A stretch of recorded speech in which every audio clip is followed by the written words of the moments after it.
Why do you climb? Oh my God, stop it. Like, a lot of my friends ask me that question, and I tell them just 'cause it's who I am, and it keeps me off the streets. Yeah, you like it? When you're cooking in the kitchen, making something nice, open a piece of rice and get a hard on. When I start thinking about things I'm gonna do, number 9 and 10, start with you. Makes me wanna get up out my chair, come help you out with the dick in your hair. I know it ain't dinner, but it feels right good. Nothing like a supper in some evening wood. Oh, I get a hard on. Yeah.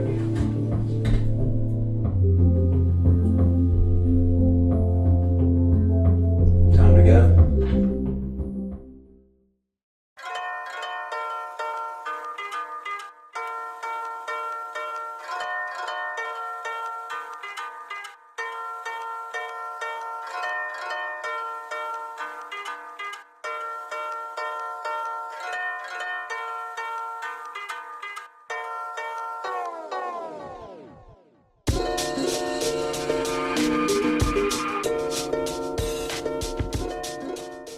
Take one. I'm Mad Rock athlete Nate Draughn. Started climbing when I was, I don't remember what age, but it was like 2001. My parents joined a YMCA that had a climbing wall that was open from 6 p.m. to 8 p.m. every Tuesday, Thursday, and from like 3 to 5 on Saturdays. And I was there every time it was open, without a beat. I was there. It wasn't regimented. It was a form of exercise that I didn't have to control. There were no coaches telling me how to do stuff. There wasn't rules. I could do it as much or as little as I wanted. And no one did it back then, which was kind of cool. I wanted to do it all the time. It was the only thing that mattered. And I slowly just stopped all these other sports, and that was that, man.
Come on.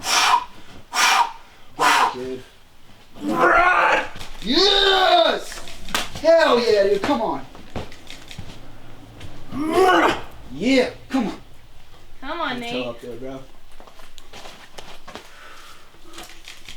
You got this. Okay, So good at Oh, that. I thought you were gonna lose it on the giant. That was insane, dude. Oh my god. Yes. Let's go. Moved to Boone to come to school in 2006. I got here, the Student Rec Center had just opened. It was brand new that year.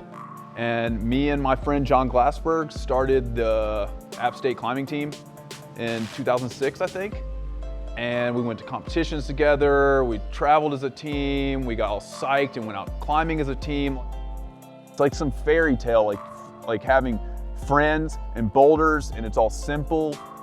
It's just like, that's life to me. I pretty much immediately just started skipping class, man. Like, I was so psyched to go rock climb. My mental state was so clear and I had such focus. Like I feel like a lot of time in life you're just like, you're all over the fucking place and you don't really know what you want to do and you're just doing something. But I knew what I wanted to do and I'd never felt that before.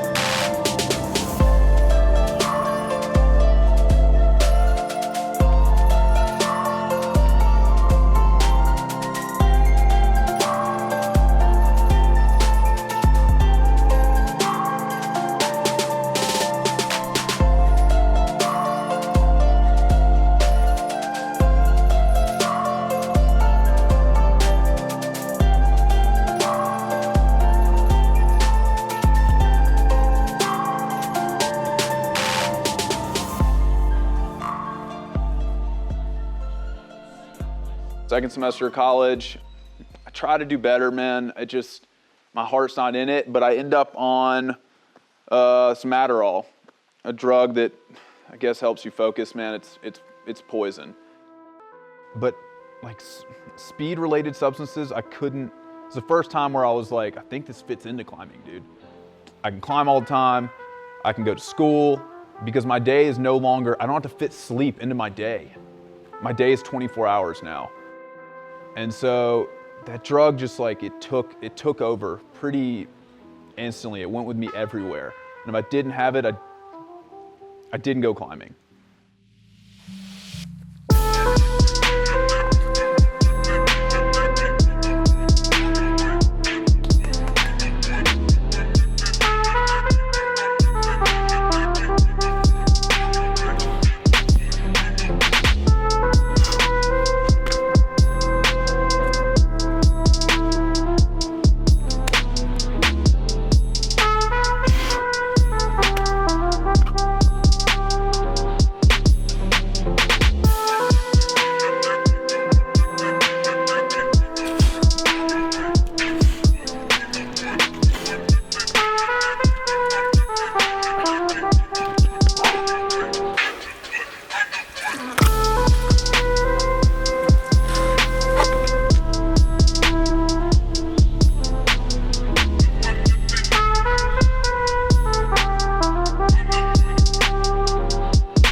Drugs were always my solution, man.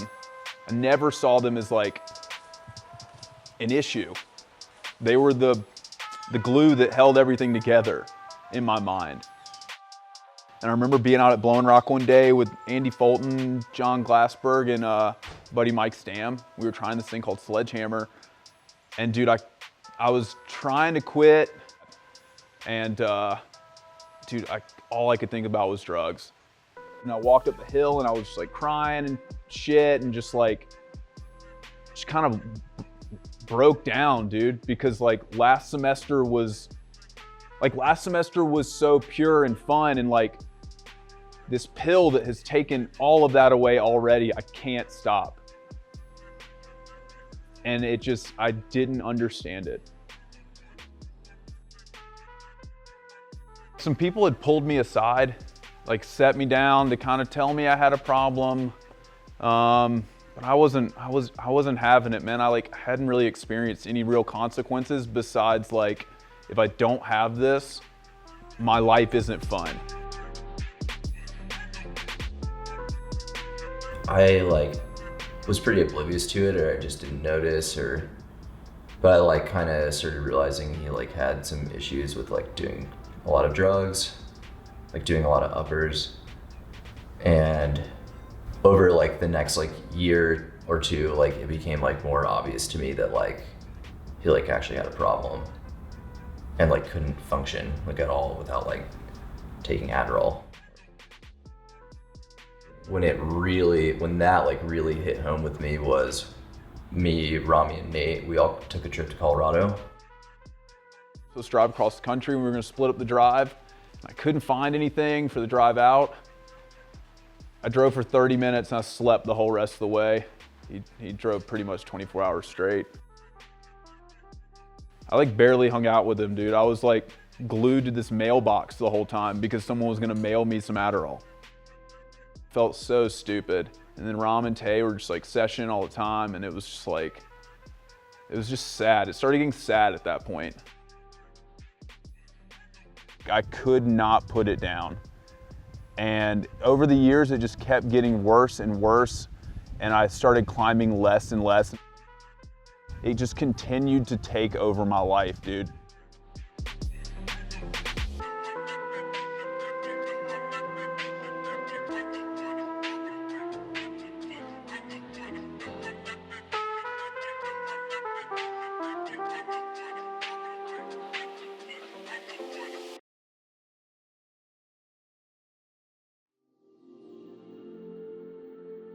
When he sort of made this switch to like taking a lot of downers, it was like very apparent and like really hard to be around him. Like, I mean, there's like multiple occasions where like he could like barely talk. He like couldn't hardly like stand up. He was drinking like on top of those, like drinking a lot. So pretty much last night, Nate got drunk, started puking. We almost got arrested. So You doing all right? My face. Oh yeah, my head doesn't hurt anymore. And to see like what my life had turned into, like I just got more and more depressed about it. I tried to get clean a couple times going to meetings, and I just like I guess I hadn't had enough of it yet, man. And like eventually I just stopped climbing, lost all my friends, was stealing money, lying about doing boulders to try to get product from anybody, because I knew I had a clientele to like sell stuff to, and I knew stuff about climbing. So I was like, I can sell this and go buy, and I can get at least a pill for these shoes.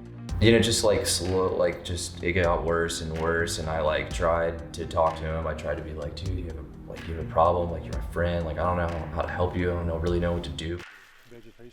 Summer 2011, I think.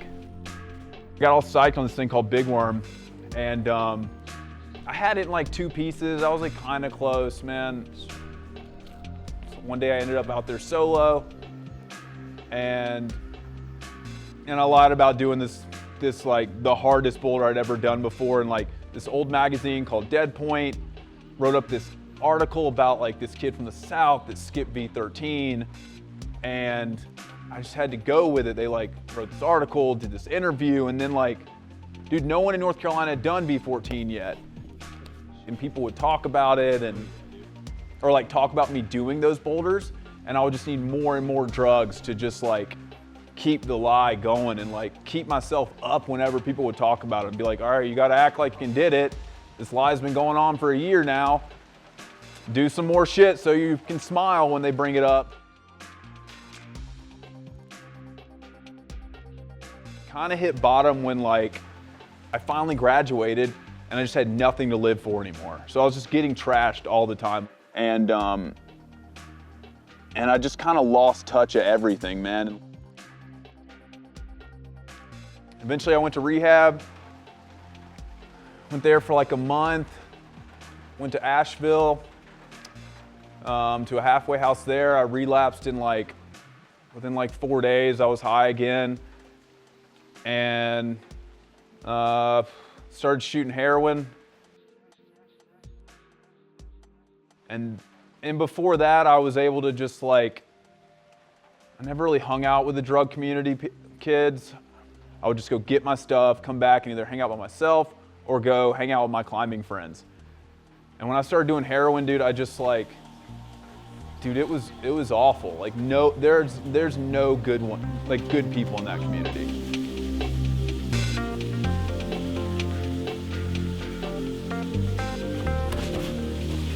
What the fuck keeps happening? It was just bad, dude. Like, One time I went over to I went to my drug dealer to get my drugs, and he just put a knife to my side and said, "Give me your money."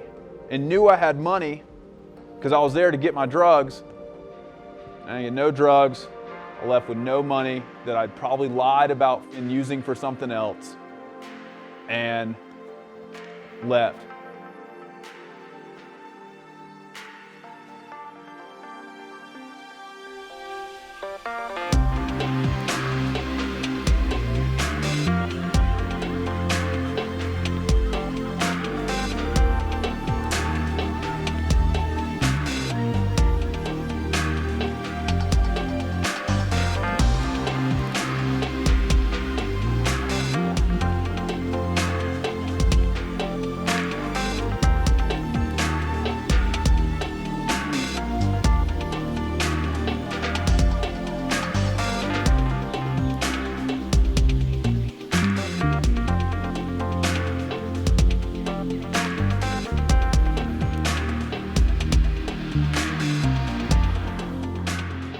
Eventually I got kicked out of the halfway house, pretty quickly. And then I went to rehab again, to detox. I got kicked out of there after 4 days, and my parents weren't talking to me anymore. My mom was like, "You gotta get 3 months clean. I don't wanna hear from you until you have 3 months." And I couldn't get 90 days, dude. I was like, I can't do it, so I guess there goes my mom. Eventually ended up in Greensboro, North Carolina, where I got clean, and I lived in a halfway house there for a year and a half. I got super involved in the NA community and started going to meetings. I just dude, I just listened. Whoever told me something and they didn't do drugs anymore, I listened to it. I was so willing at that point. They told me not to come to Boone for a year. They told me to make new friends.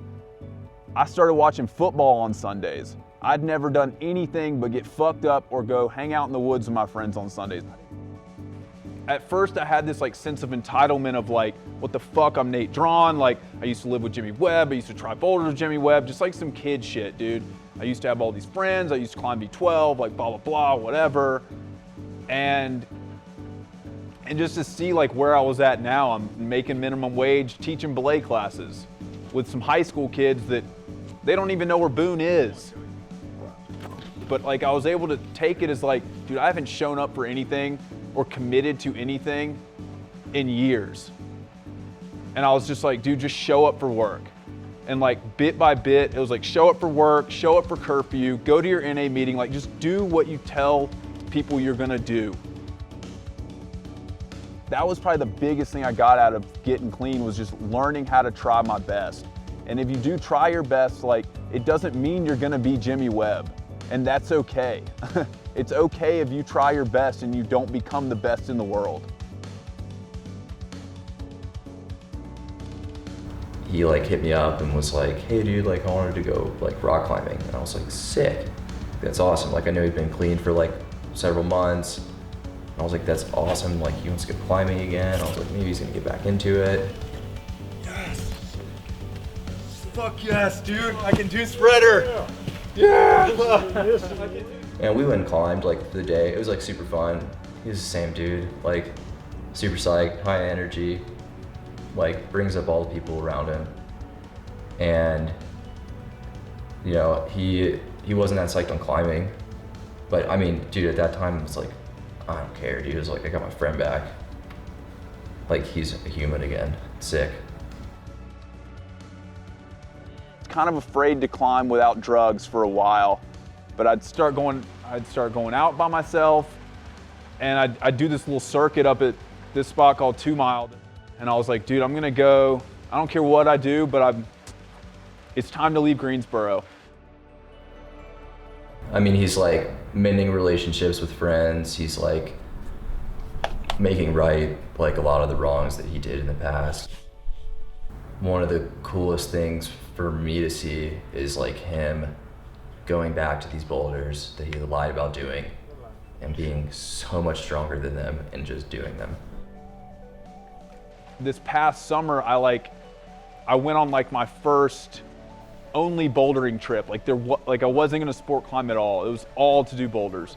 And that was the first time I'd done that in like 5 years. And it was to a lot of the same places that like when I went with Taylor and Rami in 2012, like I was just a complete wreck. I went to Big Worm one day with Tay and he was like, dude, you can do this damn thing. I think you're strong enough. And I was like, there's no way, dude. Yeah! For him, like seeing like the association between like I'm healthy now, like I'm not doing drugs, climbing stronger than he's ever climbed before, having more success in climbing than he ever had. Yeah! That's sick. I did all the moves that day and I was like, holy shit, dude. Like, what if I could actually do this? Legend boulders, dude. Yeah! Sick. What a classic. Wow. Right at the end of the trip, dude, like right before I had to go work, I fucking did the thing, dude. And it was like this moment of like everything had come back together and like I got my life back, you know? And I felt like I'd learned so much and I was still mad that like, why couldn't I have just learned this when I was like, or understood it when I was like 20 years old or something. And to actually go back and do Big Worm and to like not have to sit there and lie anymore or to like tell people I lied. I could just be like, fuck yes, I did it, dude. Like, here's the beta. I remember it. I fucking did it, you know? That was a super, super sick feeling, man. And I'll remember that one for a while.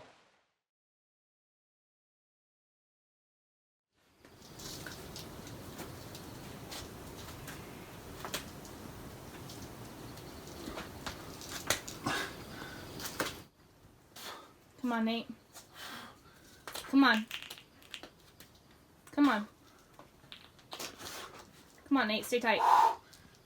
Yes, dude. Sick. Come on. Come on. Stay tight.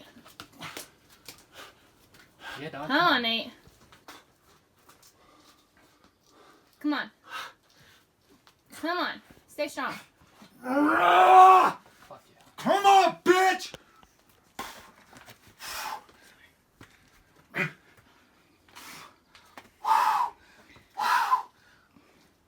Focus. Come on.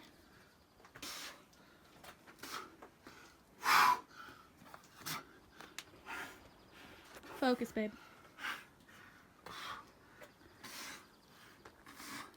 Breathe.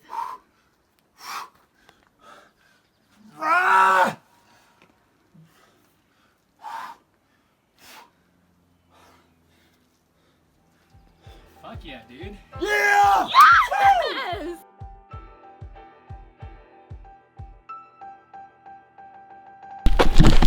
What you got here, Aaron?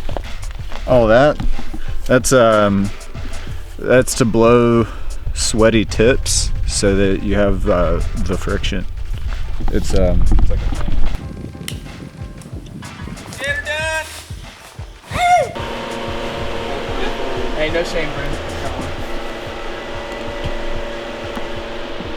This is why I really like Makita products. One sec. Jesus. What the fuck?